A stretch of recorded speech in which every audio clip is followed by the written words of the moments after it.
ওকে, so অবশেষে সাদা কালো স্পাইডারম্যান আসতে চলেছে। সো সোনি একটা টিজার রিলিজ করেছে তাদের আপকামিং টিভি সিরিজ স্পাইডার নোয়ারের জন্য, যেটা অ্যামাজন প্রাইমে আসবে।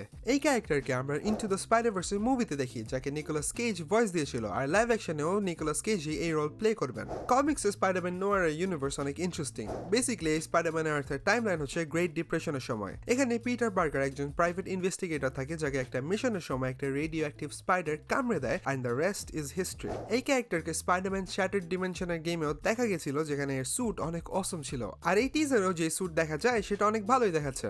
Sony definitely nail the suit. টিজারে যতটুকু শর্টস দেখানো হয় সেটা ভালোই দেখাচ্ছে, আর আমরা ব্ল্যাক এন্ড হোয়াইট টিজার দেখি, কারণ এই ইউনিভার্সই ব্ল্যাক এন্ড হোয়াইট। তবে শো দেখার সময় অপশন থাকবে কালার বা ব্ল্যাক এন্ড হোয়াইটে দেখার। এই শোতে আমরা একজন বয়স্ক স্পাইডারম্যান নোয়ারকে দেখবো, আর নিক কেজকে এই রোলে অনেক স্যুট করছে। বাট ইট ইজ সোনি, আর সোনিকে বিশ্বাস নেই। তবে স্পাইডারভার্স মুভিগুলোর মেকাররাই এই শোতেও কাজ করছে, সো হোপফুল তো থাকাই যায়। এছাড়া ফুল ট্রেলার আসলে আমি অবশ্যই ব্রেকডাউন করবো আর থিওরিজ দেবো, সো এখনই সাবস্ক্রাইব করো।